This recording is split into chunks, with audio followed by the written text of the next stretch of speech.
Di banyak tempat saya sendiri berapa hari lalu ditelepon urus sertifikat tanah di kampung saya harus bayar 26 juta untuk di bidang tanah yang kecil. Saya bilang ya aturannya kan nggak sampai segitu, kenapa?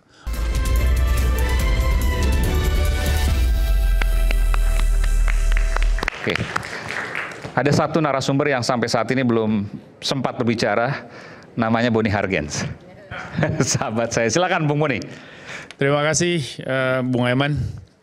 Semua narasumber, ada guru saya Pak Ponto. Anda mau komentar dulu soal Pak Kombes Krisna? Ini luar biasa loh, saya juga nggak nyangka ternyata ada seorang polisi aktif di sini dengan segala konsekuensinya tentu ya. Ya, saya apresiasi ya, dan juga banggalah Bung Krisna.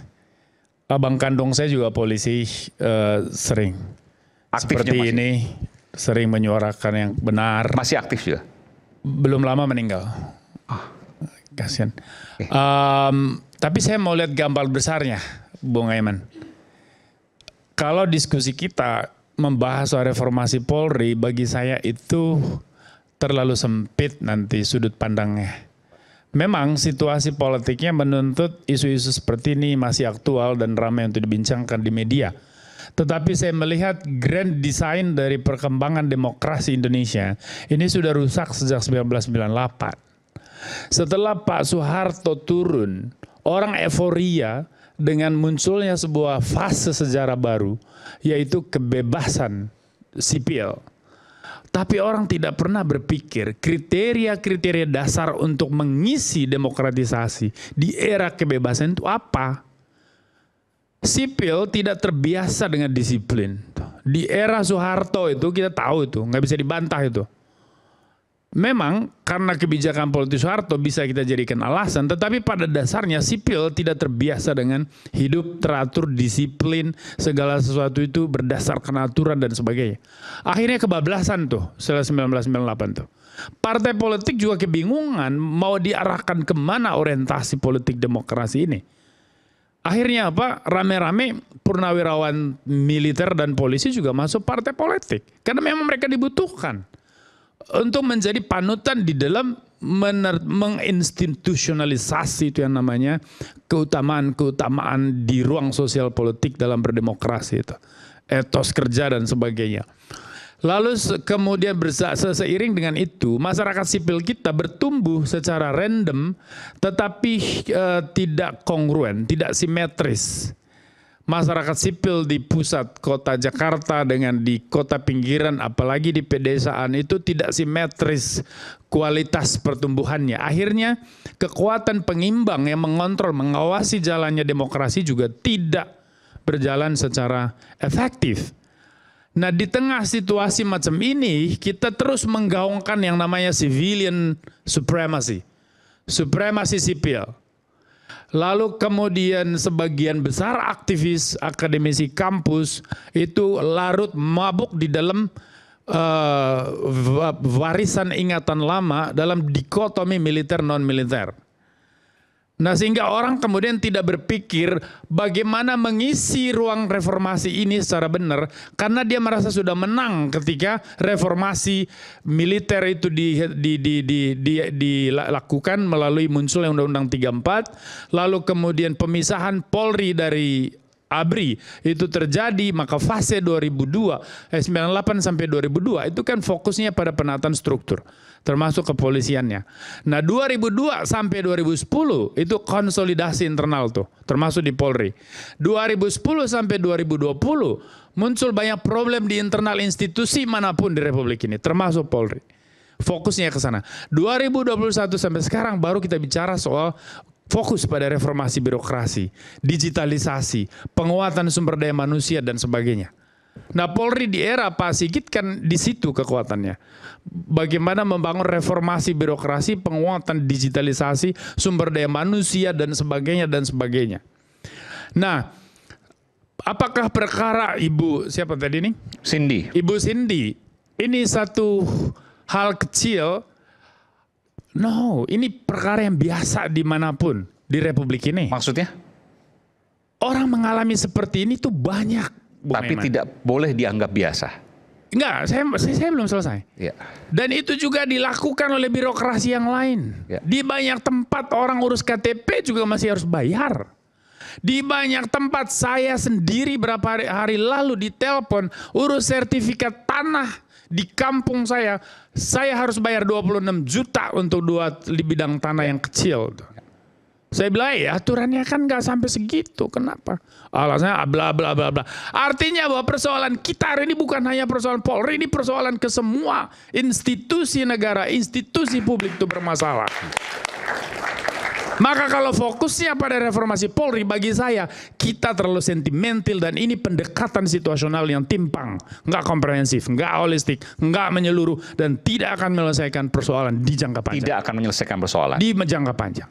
Saya siap dukung ibu ini, perkara macam ini harus diatasi segera. KUHP yang baru, Bung Aiman, Undang-Undang Nomor 1 Tahun 2023, itu adalah sebuah pergeseran paradigma yang serius dari penegakan hukum yang orientasinya atau bersifat retributif, pendekatannya punitif, mengarah ke restoratif. Artinya bahwa ke depan kita percaya persoalan macam ini semua bisa diselesaikan dengan pendekatan-pendekatan komunikatif. Tidak perlu lagi penjara dipenuhi oleh oleh tindak pidana kecil-kecil itu. Nah artinya bahwa ada upaya humanisasi di dalam proses penegakan hukum dan Polri dipaksa untuk menjadi humanis. Itu KUHP yang baru. Nah, itu yang nanti akan berlaku di 2 Januari 2020. Jadi kita punya harapan, kita punya optimisme, jangan takut. Reformasi Polri yang dimaksud oleh Presiden itu adalah untuk memetakan kira-kira desain pembenahan mulai dari titik mana untuk institusi. Tetapi izinkan saya untuk berpendapat, terutama untuk Bapak Presiden Prabowo yang saya hormati dan cintai, reformasi ini harus mengarah kepada semua institusi, jangan hanya Polri. Apa yang dilakukan oleh Pak Kapolri Listio Sigit, tim reformasi dia bentuk, bukan sebuah pembangkangan Bang Slamet. Tapi ini adalah sebuah tindakan proaktif untuk segera melakukan pembenahan sebagai persiapan sebelum tim resmi dari Presiden itu berjalan. Itu artinya Pak Kapolri tahu diri nih, ada masalah, mari kita benahi dulu. Seperti akan ada tamu besar datang, ayo kita bersih-bersih rumah dulu. Itu hal yang biasa.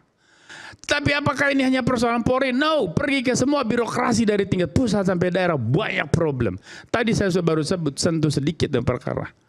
Dan problem-problem mental rusak, paradigma yang rusak macam ini sudah masuk ke segala lini, sifatnya sistemik. Bung Aiman saya baru selesai jadi kandidat pemilihan Ketua Umum ILUNI UI, Ikatan Alumni Universitas Indonesia. Saya tercengang dan saya tulis di pendahuluan buku baru saya, Ilmu Politik dari Era Klasik sampai Era Digital. Saya kupas di situ di awal bahwa ternyata demokrasi ini sudah luar biasa bermasalah. Bahkan di dunia kampus pun orang berlaku curang, money politics. Itu menjadi anggap sebagai hal yang biasa. Di ILUNI UI pun Anda menengarai ada money politik di situ. Saya didekati 1-2 oknum panitia itu untuk membicarakan soal transaksi itu. Artinya bagi saya itu proses pemilihan sudah berlalu dan bagi saya itu sebuah eksperimen politik untuk saya sebagai seorang akademisi ilmu politik tentu saja penting untuk bisa saya mendalami betul bagaimana dinamika politik di dunia. Apa yang ditawarkan misalnya? Nanti kita bicarakan lain konteks. Tapi saya mau untuk menang maksudnya? Untuk Anda menang? Iya setidaknya untuk memperlancar proses dan sebagainya. Oke. Nah saya mau begini bahwa kerusakan ini sudah bersifat endemik, menjangkau seluruh lapisan masyarakat. Money politics di pemilu jangan dianggap hal terpisah dari mentalitas birokrat maupun orang-orang di institusi lain yang kita saksikan hari ini. Itu semua saling bertaut itu. Karena akarnya seperti yang dibilang oleh Pak Pangrukun tadi, kalau onderdil berpikirnya itu sudah rusak, maka seluruh produksi tindakan dan sikapnya itu akan rusak. Maka hari ini kita tidak perlu berdiskusi seakan mengadili Listio Sigit sebagai Kapolri. Kita mengadili diri kita sendiri dan seluruh institusi di Republik ini. Itu tema kita. Terima kasih. Oke, baik. Iya. Tadi karena menyebut Bung Slamet, mungkin saya berikan kesempatan dulu pada Bung Slamet Ginting. Ya ini bukan persoalan administratif belaka, tapi memang ini persoalan simbolik dan strategis. Jadi siapa yang membentuk narasi lebih dahulu, maka dianggap dia yang akan mengendalikan opini publik. Nah, di dalam kasus ini nantinya publik akan menilai jadi abu-abu. Siapa yang harus dipercaya? Komite yang dibentuk presiden atau komisi internal kepolisian? Nah, karena tim yang dibentuk Kapolri ini lebih dahulu, maka dia dianggap yang sudah memegang kendali opini publik. Dia yang dianggap lebih reformis daripada yang dibentuk tim istana. Dia yang dianggap lebih peduli. Kita lihat pada saat Pak Harto mau bikin yang namanya tim reformasi, ditolak. Karena tim reformasi adalah bukan dengan Pak Harto. Sama dengan kasus ini. Tim reformasi, iya bukan dengan Listio Sigit Prabowo, harus yang lain. Karena salah satu yang harus anak-anak bilang istilahnya belejeti, itu justru kepemimpinan Kapolri yang sekarang. Harusnya introspeksi. Jadi sama dengan tim reformasi yang digaungkan Pak Harto dulu. Tim reformasi mau, tapi bukan Pak Harto yang mimpin. Sama dengan ini tadi, reformasi Polri, tapi bukan. Logika sederhana seperti ya, itu. Kira-kira begitu. Silakan. Kalau nuansa ini agak sedikit subjektif saya menanggapi Pak Slamet ya. Tidak bermaksud saya untuk membela institusi manapun atau orang manapun. Kelihatannya cara berpikir Pak Slamet itu mau menegaskan kepada kita bahwa Polri saja hari ini yang bermasalah. Pak Sigit saja hari ini yang bermasalah. Saya ada di posisi yang berbeda. Saya mengatakan bahwa keseluruhan sistem politik demokrasi Indonesia ini sedang bermasalah. Bukan. Maka mari kita harus buka temanya mata. Kan, karena buka temanya. mata, kita lihat, kita jujur. Tadi saya kasih contoh, bagaimana BPN daerah minta saya 26 juta lewat orang saya di sana. Untuk mensertifikasi bidang tanah warisan yang cuma 2 petak, 3 petak. It doesn't make any sense. Tidak pernah bisa. Nah, saya setuju bahwa ada oknum-oknum di dalam institusi kepolisian sebagaimana institusi lain juga bermasalah. Setuju saya. Dimanapun institusinya pasti ada oknumnya. Dan itu kita benahi. Tetapi jangan melakukan personifikasi di dalam sebuah desain isu. Kan opini yang berkembang di media sosial hari ini seakan-akan problemnya Listio Sigit nih. Bukan, tadi kalau, yang disampaikan, kalau boleh saya luruskan artinya sedikit. Begini. Kalau memperbaiki mesti dari luar, tidak boleh dari dalam. Itu yang tadi disampaikan. Apakah itu relevan atau tidak? Itu satu pendekatan, itu bisa benar. Tetapi ada pendekatan yang mengatakan bahwa enggak. Luar dan dalam harus menjaga luar keseimbangan. Dan dalam. Harus ada pendekatan dalam dari luar, maka kita jaga, cari keseimbangannya. Dalam rangka equilibrium. Artinya supaya ada, oh ini versi luar, ini versi dalam, nanti publik yang akan menilai. Makanya saya katakan kalau mau bicara soal reformasi, mesti libatkan masyarakat. Maka mesti ada yang namanya public monitoring. Mekanisme pengawasan oleh publik terhadap semua institusi. Sama aja, kemarin saya marah. Dikatakan bahwa TNI ingin menciptakan namanya militerisasi. Saya bilang di media, TNI di Indonesia nggak punya DNA untuk melakukan kudeta politik. Nggak ada itu. Yang bilang ada, itu orang bodoh yang nggak tahu sejarah. Tuh. Karena apa? Problem hari ini itu adalah sebagian orang masih melekat dengan ingatan publik, ingatan kolektif masa lalu. Bahwa seakan-akan kalau bicara tentara itu ya pasti sangar-sangar. Orang nggak tahu bahwa TNI hari ini mereka dididik, dilatih dan kurikulum yang sangat profesional. Dan mereka paham demokrasi dengan baik. Sama aja polisi hari ini juga sudah mengalami kemajuan luar biasa. Dari kurikulum pendidikannya dan sampai segala macam. Pertanyaannya di mana problemnya? Kita lihat ke dalam. Saya coba, karena saya lagi sekolah hukum juga nih Bung Aiman. Ya dokter saya sebelumnya di bidang politik. Saya sekarang sekolah hukum ikut Pak Ponto S1, S2, S3. Saya ingin mendalami betul di mana sih letak problem tata negara Republik ini. Ternyata itu paradigma kita yang keliru. Kita mengatasi kemacetan di satu titik dengan memindahkannya ke titik yang lain tidak akan menyelesaikan kemacetan. Itu contoh.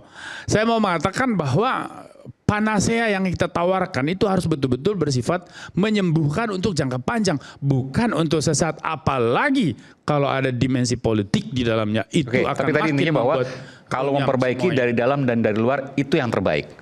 Ya, Jenderal Listio Sigit Prabowo sendiri mengatakan bahwa ikan busuk itu dari kepalanya. Karena itu kepalanya harus dipotong. Artinya menurut saya beliau termasuk orang yang bertanggung jawab. Harus bertanggung jawab terhadap persoalan-persoalan ini. Jadi bukan bicara masalah personifikasi. Karena kasus ini bisa menjadi laten.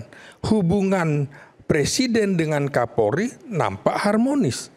Tapi kemudian di belakang ada bahaya laten yang ini nggak bagus. Kalau kemudian hubungan antara presiden dengan pimpinan pejabat negara seperti ini. Jadi menurut saya mestinya Kapolri Listio Sigit Prabowo lebih menahan diri, begitu loh. Jadi saya kembalikan justru pada pernyataannya. Ini kan organisasi yang memang struktural sekali. Apa kata atas, bawah harus ikut. Gini aja deh, saya buka-bukaan aja lah Bung Eman ya. Pak Slamet, ini ketika kita bicara, jauh berapa hari dari waktu sebelumnya, sampai hari ini, di luar sana ada orang, ada oknum yang sebenarnya kerjanya, gimana caranya hancurin presiden nih? Gimana caranya hancurin pemerintah ini? Mulai dari makanan, saya setuju makanan gratis bergizi atau apa namanya itu masih harus dievaluasi, dibenahi. Tetapi jangan menutup peluang bahwa bisa saja ada upaya sabotase juga di situ. Yang supaya kebijakan itu dianggap hancur, rusak, gagal dan sebagainya. Nah begitu juga hari ini orang mendesak ganti Kapolri, entah siapa, besok ada lagi saya lihat di media sosial teriak ganti kepala bin dan sebagainya. Saya bilang ini orang-orang sudah bersuara karena ada kepentingan politik. Nah situasi hari ini kita mencari kestabilitas tuh. Kita membutuhkan equilibrium setelah gejolak di tingkat elit maupun di bawah. Maka wacana soal penggantian tidak relevan. Dan saya kira Presiden Prabowo sangat paham itu. Wacana penggantian Kapolri. Termasuk. Sangat tidak relevan dan saya percaya betul Pak Prabowo orang yang cerdas dan bijak tahu bahwa situasinya memang tidak tepat. Sangat tidak relevan karena situasinya kita butuh rekonsolidasi di tingkat elit maupun di bawahnya untuk bisa keluar dari situasi ketidakmenentuan ini. Karena di luar sana banyak ketidakpastian. Dan mengganti Kapolri bukan solusi menurut Anda? Bukan solusi untuk saat ini. Apa jaminannya bahwa kalau Kapolri diganti terus kemudian Polri-nya langsung menjadi nggak ada, ini bukan perkara satu orang. Saya percaya leadership punya pengaruh terhadap transformasi sebuah sistem. Tetapi tidak berarti hari ini itu pendekatan yang paling baik. No. Problem Polri dari dulu sama. Dan apa yang dilakukan oleh setiap kepemimpinan termasuk Pak Sigit pasti selalu ada terobosan. Ya, terobosan. Dengan itu saya bilang digitalisasi di dalam pelayanan, penguatan SDM dilakukan. Jangan abaikan bagaimana keberhasilan Densus 88 dalam pengatasan terorisme. Jangan abaikan gimana penguatan kerjasama internasional polisi dalam aspek penegakan hukum ya sebagai bagian dari ASEAN, sebagai bagian dari komunitas internasional dan sebagainya. Ya, sama halnya. Jangan abaikan bagaimana berdarah-darahnya TNI menjaga Republik ini. Di Papua dimanapun hanya karena mungkin ada satu dua oknum yang punya ambisi politik kita nggak tahu. Tetapi bahwa institusi ini tidak pernah bermasalah dalam pengertian yang kita curiga. Terima kasih. Bukan solusi. Iya. Ini kan bicaranya tentang reformasi Polri. Makanya bicaranya saya Polri aja, bukan yang lain. Kalau temanya yang lain, saya juga bicara yang lain. Nah, begini. Gaya kepemimpinan Prabowo yang lugas, tegas, dan dia menghormati betul loyalitas komando, maka kepolisian berada di bawah komandonya sesuai dengan pasal 30. Nah, karena itu wajar juga orang melihat bahwa loh ini perlawanan secara klandestin yang dilakukan Listio Sigit Prabowo. Loh, dalam perspektif politik boleh dikatakan seperti itu, bukan tuduhan. Boleh juga dibilang tidak. Ini kan perspektif. Nah, karena itu jangan salahkan juga publik kalau menilai bahwa tim reformasi yang dilakukan oleh Kapolri ini adalah sebuah perlawanan secara senyap kepada istana. Jadi perspektif politik seperti itu. Karena juga Presiden Prabowo tentu saja ingin memegang kendali atas reformasi kepolisian pada saat menetapkan Jenderal Kehormatan Kepolisian Purnawirawan Ahmad Doviri sebagai penasihat khusus Presiden. Itu sinyal bahwa Presiden ingin memegang kendali atas reformasi Polri dan menetapkan Ahmad Doviri seperti itu. Artinya juga memang silahkan, itu kan dari internal kepolisian juga, dan nanti mungkin juga akan mengundang beberapa mungkin dari teman-teman yang hadir di sini jadi timnya Presiden juga untuk seperti itu. Saya kira wajar-wajar saja publik membuat perspektif politik seperti itu. Oke, ada mau tambahan, Bu Sri? Bung Aiman, saya agak terusik ya. Pendapat beliau bisa kita pahami. Pendapatnya Bang Boni juga bisa kita pahami. Artinya pendapat yang menyatakan bahwa seolah-olah ada perlawanan, Pak Arianto Sutadi yang juga menjadi bagian dari itu sudah menyatakan. Ibaratnya kita punya rumah kita mau direnovasi, kita mencari mana yang bagian-bagian yang rusak. Ternyata rumah ini tidak hanya bisa direformasi rumah ini karena tanahnya goyang, sistem yang besar. Maka rumah ini harus direlokasi mungkin. Nah ini loh, dari perspektif yang besar ini saya pikir teman-teman yang ada di Mabes di sana juga berpikir bahwa ada hal-hal yang dipersangkakan, ada juga hal-hal yang harus dijawab. Pak Listio Sigit sudah menjawab, kami yang berada di luar Polri akan sangat bahagia bisa mengkritik Polri karena masih kita dibesarkan oleh polisi, sehingga tidak ada pretensi juga untuk membela Polri kalau memang salah. Malah justru kalau Polri yang bisa lebih dahulu memberitahu, wajahmu tuh bopeng loh, tolong diperbaiki, cara dandanmu nggak bagus loh, tolong perbaiki. Itu mungkin bagian dari kebahagiaan polisi-polisi yang sudah purna. Dan tidak sedikit polisi-polisi purna itu hadir ke Mabes meminta waktu. Nah, ternyata apa yang dikatakan Pak Boni, polisi tidak hidup dalam alam vakum. Dia berada di ruang interaksi sosial. Brengsek di sini ya juga brengsek di sana. Kalau dalam salah satu instansi layanan publik itu dibiarkan, maka jamur nanti lebih cepat menjalar. Sama institusi kepolisian. Satu orang berbuat salah tapi dipromosikan. Satu orang yang berani vokal dikubur. Nah ini kan menjadi potret bersama, dan birokrasi ini adalah birokrasi Indonesia saat ini. Kita tidak menafikan itu. Barangkali Presiden tidak bereaksi apa-apa loh. Yang bereaksi justru dari luar. Jangan-jangan dibiarkan oleh Presiden memberikan warning kepada kepala-kepala lembaga lain. Yuk masih bareng-bareng bergerak yuk. Yuk kita berubah sistem. Mungkin juga nih main meramal. Mungkin juga Presiden melihat Pak Listio Sigit seperti itu, barangkali mengajak yuk bareng-bareng. Karena ruang kita ruang hidup, bukan ruang vakum. Jadi polisi dari rakyat, dari masyarakat. Polisi humanis diminta dari rakyat yang brengsek, dari rakyat yang kehilangan arah, yang kehilangan otak untuk kehilangan hati untuk menggerakkan psikomotorik kita supaya mencerminkan hati dalam setiap sikap, tindak, kata. Sekarang polisi berdiri pakai tameng. Kita lihat kan ditendang, dilempar, dihajar. Dulu Kapolda sampai yang luka dikasih duit. Kalian bertahan, saya kasih duit. Polda Metro, pangkat saya waktu itu masih mayor. Bagaimana kita harus mengademkan adik-adik kita. Jangan emosi, jangan emosi, jangan emosi. Yang penting kamu benjol-benjol kan biasa itu latihan.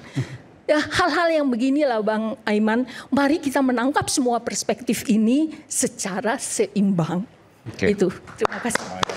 Oke, nanti sekaligus penutup, nanti saya berikan kesempatan pada Pak Dharma, Komisaris Jenderal Polisi Purnawirawan. Kita kembali saat lagi, tetap bersama kami di Rakyat Bersuara.